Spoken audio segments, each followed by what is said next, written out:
Welcome our YouTube channel GS with आंसू।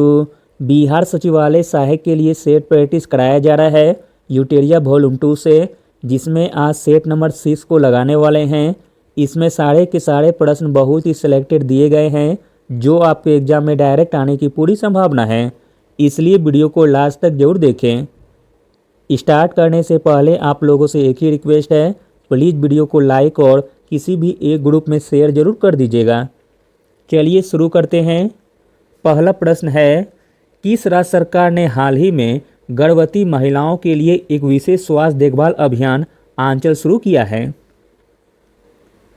आंचल अभियान शुरू किया गया है राजस्थान राज्य सरकार के द्वारा। Option number D. राजस्थान में गर्भवती महिलाओं के लिए करौली जिले में एक विशेष स्वास्थ्य देखभाल अभियान आंचल शुरू किया गया है। इस अभियान के तहत महिलाओं को सही दवा और जरूरी पौष्टिक आहार लेने की सलाह दी गई है। अगला प्रश्न है, पृथ्वी का केंद्रीय भाग यानी कि कोर किस तत्व से मिलकर बना है? पृथ्वी का केंद्रीय भाग निकेल एवं फेरस तत्व से मिलकर बना है। अगला प्रश्न देखते हैं, अंतर्राष्ट्रीय तिथि रेखा के संबंध में निम्नलिखित में से कौन सा कथन असत्य है? अंतर्राष्ट्रीय तिथि रेखा के संबंध में जो कथन असत्य है वह है ऑप्शन नंबर सी। 75 डिग्री उत्तरी अक्षांश पर यह रेखा पश्चिम की ओर मोड़ी गई है, जो कि गलत कथन दिया गया है। साइबेरिया को विभाजित होने से बचाने एवं साइबेरिया को अलास्का से अलग रखने के लिए 75 डिग्री उत्तरी अक्षांश पर यह पूर्व की ओर मोड़ी गई है, न कि पश्चिम की ओर। बाकी तीनों कथन सही दिए गए हैं। यह एक काल्पनिक रेखा है। बेरिंग सागर में यह रेखा पश्चिम की ओर मोड़ी गई है। न्यूजीलैंड एवं फिजी द्वीप समूह को एक साथ रखने के लिए दक्षिणी प्रशांत महासागर में यह रेखा पूर्व की ओर मोड़ी गई है। अगला प्रश्न है, भारत का संलग्न क्षेत्र कितना नॉटिकल मील तक होता है? भारत का संलग्न क्षेत्र 24 नॉटिकल मील तक होता है। Option number B. अगला प्रश्न है, निम्न में से किस द्वीप को मरकट द्वीप के नाम से जाना जाता है? इंपॉर्टेंट प्रश्न है। मरकट द्वीप के नाम से जाना जाता है अंडमान एवं निकोबार द्वीप समूह को। अंडमान एवं निकोबार द्वीप समूह को मरकट द्वीप यानी कि एमरल्ड आइलैंड के नाम से जाना जाता है। अगला प्रश्न देखते हैं, सूची 1 को सूची 2 के साथ सुमेलित करना है। चलिए सुमेलित करते हैं। ए का मिलान हो जाएगा 3 से, यानी कि पाक जल संधि भारत एवं श्रीलंका के बीच है। बी का मिलान हो जाएगा 4 से, मलक्का जल संधि मलेशिया एवं सुमात्रा के बीच है। सी का मिलान हो जाएगा 1 से, हार्मुज जल संधि फारस की खाड़ी तथा ओमान की खाड़ी के बीच है। डी का मिलान हो जाएगा 2 से, बाब अल मंडेब जल संधि लाल सागर एवं अदन की खाड़ी के बीच है। इस प्रकार ऑप्शन नंबर डी सही हो जाएगा। अगला प्रश्न देखते हैं, फरवरी 2022 में गोल्डन बॉय नीरज चोपड़ा नामक एक लघु जीवनी किसने लिखी है? इंपॉर्टेंट प्रश्न है। फरवरी 2022 में गोल्डन बॉय नीरज चोपड़ा नामक एक लघु जीवनी लिखी है नवदीप सिंह गिल ने। Option number B. अगला प्रश्न देखते हैं, निम्नलिखित में से कौन सा कथन असत्य है? जो कथन असत्य है वह है ऑप्शन नंबर डी। महासागरीय भूपटल की तुलना में महाद्वीपीय भूपटल का घनत्व अधिक है, जो कि गलत दिया गया है। बाकी तीनों कथन सही दिए गए हैं। भूपटल पृथ्वी का सबसे बाहरी भाग है। महाद्वीपीय भाग में भूपटल की मोटाई अधिक है, जबकि महासागरीय भाग में यह छिछला है। अगला है, महाद्वीपीय भूपटल मुख्यतः ग्रेनाइट चट्टानों से निर्मित है। अगला प्रश्न देखते हैं, दक्षिण भारत में सिंचाई व्यवस्था का अग्रदूत किसे माना जाता है? इंपॉर्टेंट प्रश्न है। दक्षिण भारत में सिंचाई व्यवस्था का अग्रदूत माना जाता है सर आर्थर कॉटन को। अगला प्रश्न है, माही सुगंधा किस फसल की किस्म है? माही सुगंधा धान फसल की किस्म है। ऑप्शन नंबर ए। अगला प्रश्न है, भारत का पहला ई वेस्ट इको पार्क कहाँ बनाया जा रहा है? भारत का पहला ई वेस्ट इको पार्क बनाया जा रहा है दिल्ली में। अगला प्रश्न है, निम्नलिखित में से कौन सी नदी अरब सागर में नहीं गिरती है? अरब सागर में नहीं गिरती है वैगई नदी। Option number D. वैगई नदी बंगाल की खाड़ी में गिरने वाली नदी है, जबकि गंगवल्ली, भरतपूजा तथा पेरियार यह तीनों नदियां अरब सागर में गिरती है। अगला प्रश्न है, भारतीय खनिज पदार्थों का भंडार किसे कहा जाता है? भारतीय खनिज पदार्थों का भंडार कहा जाता है छोटा नागपुर का पठार को। अगला प्रश्न है, निम्नलिखित देशों में से किसमें मेकांग नदी नहीं बहती है? मेकांग नदी नहीं बहती है मलेशिया से। मेकांग नदी तिब्बत के पठार से उत्पन्न होती है और चीन, म्यांमार, लाओस, थाईलैंड, कंबोडिया और वियतनाम से प्रभावित होती है। अगला प्रश्न है, भीमबेटका गुफा किस राज्य में स्थित है? भीमबेटका गुफा स्थित है मध्य प्रदेश में। अगला प्रश्न है, महायान किस धर्म से संबंधित है? महायान संबंधित है बौद्ध धर्म से। अगला प्रश्न देखते हैं, प्रसिद्ध कवि अमीर खुसरो निम्न में से किसके समकालीन नहीं थे? प्रसिद्ध कवि अमीर खुसरो समकालीन नहीं थे इल्तुतमिश के, जबकि जलालुद्दीन खिलजी, अलाउद्दीन खिलजी तथा बलबन यह तीनों के अमीर खुसरो समकालीन थे। अगला प्रश्न है, निम्नलिखित दिल्ली के सुल्तानों में से किसने उत्तर भारत में कई शहरों की स्थापना की थी? तो दोस्तों वह थे Firoz Shah Tughlaq. Option number D. Firoz Shah Tughlaq Delhi सल्तनत में तुगलक वंश का शासक था। कहा जाता है कि फिरोज शाह तुगलक ने 300 नवीन शहरों का निर्माण कराया, जिसमें फतेहाबाद, हिसार, फिरोजपुर, जौनपुर और फिरोजाबाद प्रमुख थे। अगला प्रश्न है, ब्रिटिश सेना और डच सेना के बीच वेदरा का युद्ध कब लड़ा गया था? ब्रिटिश सेना और डच सेना के बीच वेदरा का युद्ध लड़ा गया था 1759 में। ब्रिटिश सेना और डच सेना के बीच वेदरा का युद्ध 1759 में लड़ा गया था। इस युद्ध में डच पराजित हुए और भारत में उनकी गतिविधियां समाप्त हो गई। अगला प्रश्न है, निम्नलिखित में से किसे बंगाल में मुस्लिम पुनर्जागरण के जनक के रूप में जाना जाता है? इंपॉर्टेंट प्रश्न है। बंगाल में मुस्लिम पुनर्जागरण के जनक के रूप में जाना जाता है नवाब अब्दुल लतीफ खान को। अगला प्रश्न है, स्वच्छता स्वतंत्रता से अधिक महत्वपूर्ण है यह किसने कहा था? स्वच्छता स्वतंत्रता से अधिक महत्वपूर्ण है यह कहा गया था महात्मा गांधी जी के द्वारा। अगला प्रश्न देखते हैं, भारत में बजट व्यवस्था का आरंभ किस वायसराय के काल में हुआ था? भारत में बजट व्यवस्था का आरंभ हुआ था लॉर्ड कैनिंग के समय। अगला प्रश्न है, महालवाड़ी व्यवस्था किसने तैयार किया था? महालवाड़ी व्यवस्था तैयार किया गया था हॉल्ट मैकेंजी के द्वारा। ऑप्शन नंबर ए। अगला प्रश्न है, शांतिपूर्ण प्रतिरोध का सिद्धांत किसने प्रतिपादित किया था? शांतिपूर्ण प्रतिरोध का सिद्धांत प्रतिपादित किया था अरविंद घोष ने।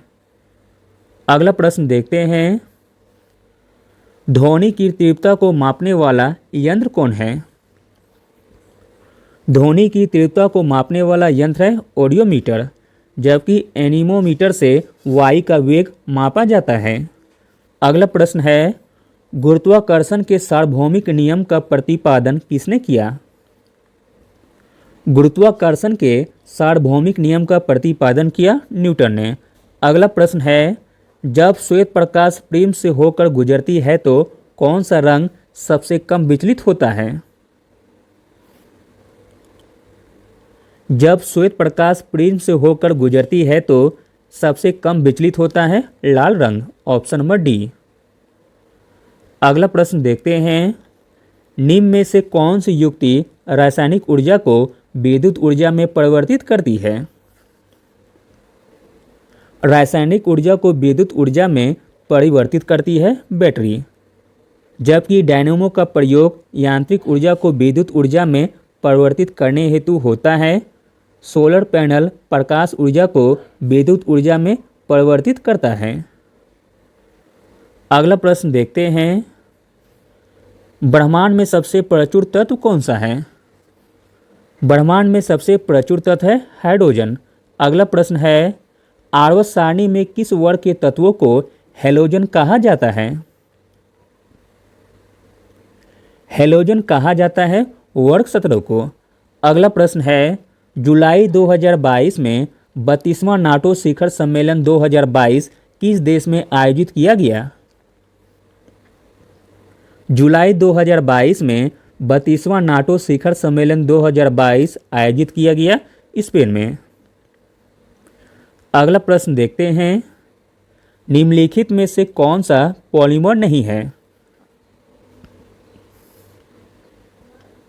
पॉलीमर नहीं है कैप्रोलैक्टम, ऑप्शन नंबर सी, जबकि नायलॉन, टेफ्लॉन, पॉलीस्टाइरीन यह तीनों पॉलीमर के उदाहरण हैं। अगला प्रश्न है, निम्नलिखित में से कौन सा निस्यंदक भोजी है, यानी कि फिल्टर फीडर? इसमें निस्यंदक भोजी हो जाएगा oyster, option number C. Filter feeder ऐसे जीव हैं जो जल में निलंबित पोषक पदार्थों को अपने शरीर की विशेष फिल्टरिंग संरचना में जल सहित प्रभावित करते हुए प्राप्त करते हैं, जैसे कि सिप यानी कि आयोस्टर।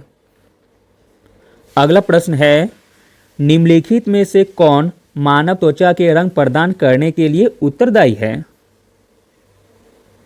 मानव त्वचा को रंग प्रदान करने के लिए उत्तरदायी है मेलानिन, ऑप्शन नंबर डी। अगला प्रश्न है, रक्त समूह की खोज किसने की थी? रक्त समूह की खोज की थी लैन स्टीनर ने। लैन स्टीनर ने वर्ष 1900 में रक्त समूह की खोज की थी। अगला प्रश्न है, जीवाणु की कोशिका भित्ति निम्न में से किसकी बनी होती है?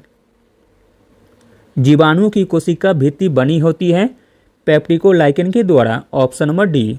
अगला प्रश्न है, प्राणियों के निम्नलिखित में से किस संवर्ग में त्रिकोष्ठीय हृदय होता है? त्रिकोष्ठीय हृदय होता है उभयचर और सरीसृप में। अगला प्रश्न है, थ्रोम्बिन मानव शरीर की निम्न में से किस शारीरिक क्रिया के लिए महत्वपूर्ण है? तो दोस्तों थ्रोम्बिन महत्वपूर्ण है खून के जमने के लिए। अगला प्रश्न है, ऑक्सीजन को मुख्य रूप से खून में किसके द्वारा ले जाया जाता है? ऑक्सीजन को मुख्य रूप से एरिथ्रोसाइट के द्वारा ले जाया जाता है। अगला प्रश्न है, आमाशय में कौन सा एंजाइम प्रोटीन को पचाने में मदद करती है? आमाशय में जो एंजाइम प्रोटीन को पचाने में मदद करती है वह एंजाइम है पेप्सिन, ऑप्शन नंबर बी। अगला प्रश्न देखते हैं, निम्नलिखित में से कौन सा कथन असत्य है? जो कथन असत्य है वह है ऑप्शन नंबर डी, कृत्रिम चुंबक एक ही आकार के बनाए जाते हैं, जो कि गलत दिया गया है। कृत्रिम चुंबक को विभिन्न आकारों में बनाया जा सकता है। बाकी तीनों कथन सही दिए गए हैं। प्रत्येक चुंबक के उत्तरी तथा दक्षिणी दो ध्रुव होते हैं।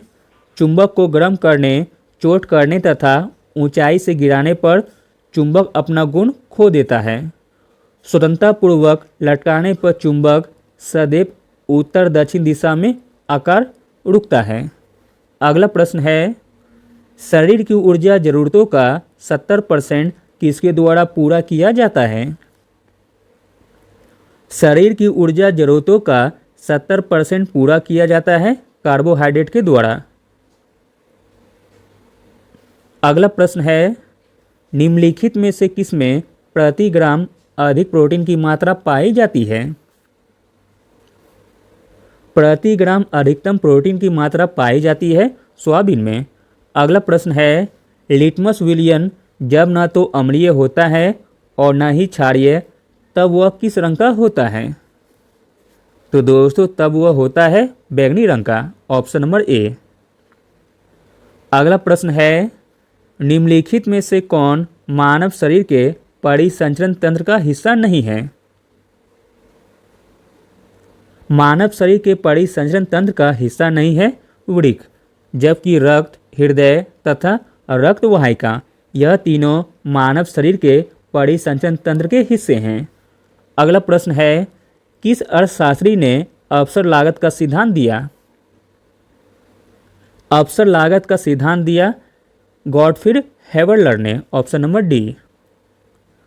अगला प्रश्न देखते हैं, शहरी क्षेत्रों में आमतौर पर किस प्रकार की बेरोजगारी दिखाई देती है? शहरी क्षेत्रों में आमतौर पर शिक्षित बेरोजगारी दिखाई देती है। अगला प्रश्न है, जुलाई 2022 में केंद्र ने किसकी अध्यक्षता में न्यूनतम समर्थन मूल्य पर एक समिति का गठन किया? आंसर है option number A, Sanjay Agarwal. जुलाई 2022 में संजय अग्रवाल की अध्यक्षता में न्यूनतम समर्थन मूल्य पर एक समिति का गठन किया गया। अगला प्रश्न है, निम्नलिखित में से किस राज्य में लौह अयस्क का उत्पादन सर्वाधिक होता है? लौह अयस्क का उत्पादन सर्वाधिक होता है उड़ीसा राज्य में। अगला प्रश्न देखते हैं, भारतीय अर्थव्यवस्था के उदारीकरण का अग्रदूत किसे कहा जाता है? भारतीय अर्थव्यवस्था के उदारीकरण का अग्रदूत माना जाता है डॉक्टर मनमोहन सिंह को। भारतीय अर्थव्यवस्था में उदारीकरण वर्ष 1991 में माना जाता है। डॉक्टर मनमोहन सिंह को भारतीय अर्थव्यवस्था के उदारीकरण का अग्रदूत कहा जाता है। अगला प्रश्न देखते हैं, निम्न में से किस समिति में केवल संसद के निम्न सदन के सदस्य होते हैं?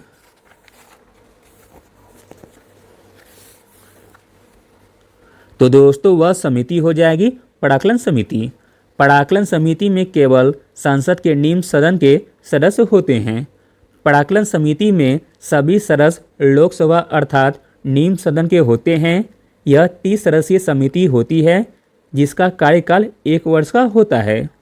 अगला प्रश्न देखते हैं, भारतीय न्यायिक व्यवस्था में जब जनहित याचिका की शुरुआत हुई उस समय भारत के मुख्य न्यायाधीश कौन थे? तो दोस्तों उस समय भारत के मुख्य न्यायाधीश थे पीएन भगवती। अगला प्रश्न देखते हैं, भारतीय संविधान की प्रस्तावना में किस प्रकार के न्याय की बात नहीं की गई है? भारतीय संविधान की प्रस्तावना में लोकतांत्रिक प्रकार की न्याय की बात नहीं की गई है। भारतीय संविधान की प्रस्तावना में सामाजिक, आर्थिक और राजनीतिक न्याय की बात की गई है, जबकि लोकतांत्रिक शब्द का प्रयोग लोकतंत्रात्मक गणराज्य बनाने के लिए किया गया था। अगला प्रश्न देखते हैं, उपराष्ट्रपति के संबंध में निम्नलिखित में से कौन सा कथन असत्य है? उपराष्ट्रपति के संबंध में जो कथन असत्य है वह है ऑप्शन नंबर सी। उपराष्ट्रपति को हटाए जाने से संबंधित प्रस्ताव को राज्यसभा द्वारा विशेष बहुमत से पारित किया जाना आवश्यक होता है, जो कि गलत दिया गया है। बाकी तीनों कथन सही दिए गए हैं। उपराष्ट्रपति पर महाभियोग नहीं लगाया जाता है। उपराष्ट्रपति को राज्यसभा की कार्रवाइयों में मतदान का अधिकार नहीं है। उपराष्ट्रपति के निर्वाचन में संसद के दोनों सदनों के सभी सदस्य शामिल होते हैं। अगला प्रश्न है, 103वां संवैधानिक संशोधन अधिनियम किससे संबंधित है? 103वां संवैधानिक संशोधन अधिनियम संबंधित है आर्थिक आरक्षण से। 103वां संवैधानिक संशोधन आर्थिक आरक्षण से संबंधित है। इस अधिनियम में समान वर्ग के गरीब लोगों को सरकारी नौकरियों और शिक्षा के क्षेत्र में 10% आरक्षण का प्रावधान किया गया है।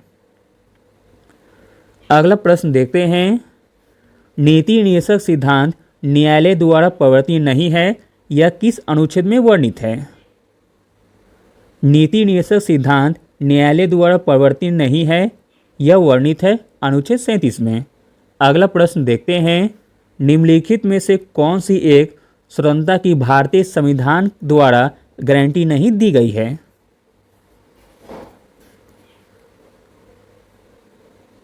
भारतीय संविधान द्वारा गारंटी नहीं दी गई है संपत्ति रखने, खरीदने और बेचने की स्वतंत्रता।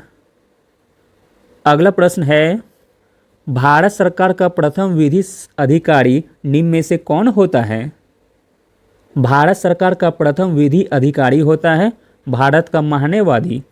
अगला प्रश्न है, निम्नलिखित में से किसने स्थानीय स्वशासन को भारत में लागू किया?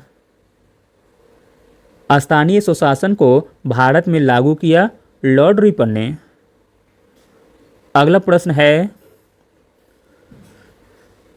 प्रश्न देखते हैं, शक्तियों के वितरण की सूचियां कौन सी अनुसूची में समाविष्ट हैं?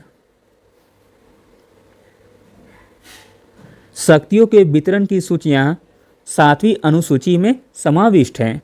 7वीं अनुसूची में शक्तियों का वितरण किया गया है। 7वीं अनुसूची में 3 सूचियों का वर्णन किया गया है। पहला है संघ सूची, दूसरा राज्य सूची, तीसरा समवर्ती सूची। अगला प्रश्न है, विश्व पृथ्वी दिवस 2022 का थीम क्या है? विश्व पृथ्वी दिवस 2022 का थीम है इन्वेस्ट इन आवर प्लैनेट, जबकि वर्ष 2021 का थीम था रीस्टोर आवर अर्थ। अगला प्रश्न है, विश्व का सबसे ऊंचा कहा जाने वाला विश्व शांति स्तूप बिहार में कहाँ है? विश्व का सबसे ऊंचा कहा जाने वाला विश्व शांति स्तूप बिहार में है राजगीर में। अगला प्रश्न है, अंतर्राष्ट्रीय क्रिकेट परिषद का मुख्यालय कहाँ है? अंतर्राष्ट्रीय क्रिकेट परिषद का मुख्यालय है दुबई में और इसकी स्थापना 1909 में की गई थी। अगला प्रश्न है, बिमस्टेक के कितने सदस्य देश हैं? बिमस्टेक के 7 सदस्य देश हैं, जिनके नाम हैं बांग्लादेश, भारत, म्यांमार, श्रीलंका, थाईलैंड, भूटान तथा नेपाल। अगला प्रश्न है, देव साहेब पिल्लई को वेटिकन सिटी में पोप फ्रांसिस द्वारा संत घोषित किया गया। यह उपलब्धि हासिल करने वाले पहले भारतीय बने। उनका जन्म किस राज्य में हुआ था? तो दोस्तों, उनका जन्म हुआ था तमिलनाडु राज्य में। अगला प्रश्न है, भारत रत्न सम्मान पाने वाले पहले खिलाड़ी कौन थे?